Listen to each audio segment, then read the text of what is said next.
Today, I'm going to show you guys how to get your game from looking like this to looking like this. So in this video, I'm basically going to show you guys how to get a much higher FPS in Valorant. I know a lot of people experience a lot of frame drops in this game, and there's a lot of people that don't get the FPS that they should be getting. So in this video, I'm basically going to help you guys get rid of those problems so you guys can get a lot better experience in playing Valorant. And this will pretty much just help you guys play the game a lot more smoother.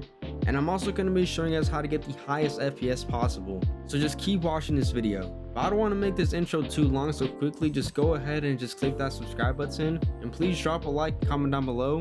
But yeah, let's just get straight into it. Alright, so the first thing that I'm going to kind of be talking about is that Valorant is not the biggest game, which pretty much means that it's not going to be that hard to actually get FPS in this game. Now, when you compare Valorant to a game like Fortnite or like GTA or Call of Duty, it should be a lot more easier to get a higher FPS in Valorant, just because of how smaller the game is. So to run a game smoothly in Valorant, it doesn't take the highest end PC, so you don't really need to have like a $2,000 gaming PC in order to run Valorant at like 240 FPS. You really just need like a $500, $600 PC or just somewhere around there. But the one thing that I do want to mention is that Valorant is not a GPU game, and it's actually a CPU heavy game, which pretty much means that you don't need to have the best GPU to get the highest FPS and the highest resolution in Valorant. So all you really need is a decent CPU to run Valorant. So the first tip that I'm gonna give you guys is just a very basic tip, just common sense, but it may cost some money, and that is just by getting a better CPU. Now, the one thing that I will say about CPUs is that they're definitely a lot cheaper compared to GPUs. So if you have money to spend and you're struggling with your FPS in Valorant, and you want to make it easy and simple, then just go ahead, go like on Amazon, go to a store and just buy yourself a new CPU. And when you buy that CPU, you don't really need anything too crazy. Like, you can find a pretty good CPU for like $200, $300, $400. I recommend anywhere around that $300 to $400 price range. But yeah, if you have a really bad CPU, then that is why you're not getting the highest FPS possible. So you could have a really good GPU, but if your CPU is just bad, then you might want to upgrade that CPU, because that is probably the problem. Like for me, I have an RX 580, and then for my CPU, I have a 3700X, and I'm running Valorant at pretty much 200 FPS with no problems. But I keep it capped at 165 since that's the refresh rate of my monitor, so I don't really need anything above that. And I also don't experience any frame drops, so I definitely do think that if you have a good CPU, then you shouldn't experience having frame drops or getting low FPS. So yeah, that's pretty much my first tip for you guys. Just go ahead, go to a store, go to Amazon, and buy a CPU if you really want to get a much higher FPS in Valorant.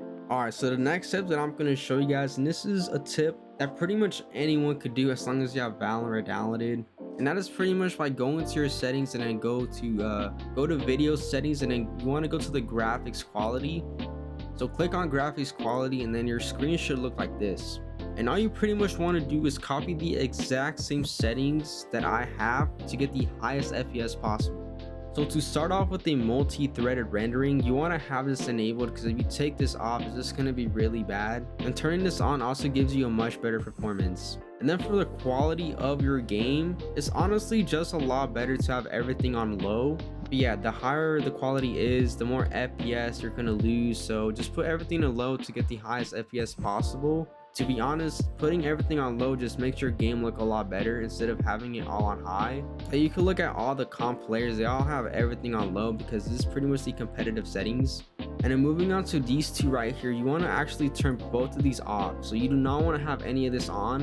And then for this anti thing, you want to actually put this to none. So you don't want to have any of this, just put this to none. And then for the anisotropic filtering, you want to put this to 1x, which is the lowest possible that you could get. And then for the improved clarity, turn this off. For this beta thing, turn it off. And then the only thing that I would recommend having on is just the bloom, just because this could actually make your game a lot more brighter. But if you do want, you could turn it off and it could improve your FPS. But I just have this on for me because I don't really experience any FPS drops. And then for distortion and cast shadows, just turn these two off because it is going to cost some FPS. So yeah, just go ahead, try these graphics quality settings out, and you guys should see the improvement in your guys' frame rates. Alright, so the next tip that I have for you guys, this tip again, this is very simple, and a lot of you guys may have heard about it, and that is just by playing the game stretched res. So basically adding stretched resolution to your game is going to actually benefit you a lot. Now a lot of people actually feel like they play more better, it makes them more competitive, it helps them just overall just a lot better in the game, which I actually made a whole separate video on how to get stretched resolution. So if you guys haven't watched that, then go ahead and watch that after this video. But basically having stretch resolution is going to give you a lot more frame rates. Like I had like 190 FPS and I went to like 220 after getting stretch resolution in Valorant. And not only do you get a lot more frames, but it also gets rid of that input delay when you have stretch resolution. It just makes your game run a lot more smoother, and it's actually not even that hard to get stretched res. It only takes a couple minutes, so you guys could really just try it out and just see how you guys like it or not. But if you really want, you know, more FPS, and I highly recommend trying out stretched res just because of how much it could benefit you. So yeah, it doesn't hurt to try stretched resolution. I would highly recommend it. But yeah, that's all I got for this tip. All right, so the last and final tip that I have for you guys to get a higher FPS in Valorant is pretty much just go on YouTube and search up FPS boost guides. So pretty much what this is that you pretty much gotta go like through these files and everything like that in your GPU thing or whatever, and you pretty much, it's gonna boost your FPS, I guess. Now I don't have a tutorial on it. I could do it in the future, but you guys could go on YouTube and just search up FPS boost guide for Valorant. It takes around like 5 to 10 minutes, but yeah, it's basically FPS boosting. Now this does work for some people and it doesn't work for some people, so like I said, it doesn't hurt to try. So if you desperately need some FPS, then go ahead, try these guides out and see if it works for you, and if it doesn't, then just buy a CPU. But yeah, there's a lot of these on YouTube, a lot of FPS guides, and how to optimize your Valorant, and it boosts your FPS. I've never tried it out just because I feel like I just don't need it, but a lot of people make them, gets a lot of views, a lot of likes, so I'm guessing it works. But yeah, that's pretty much all I have. Hopefully, you know, these tips helped you.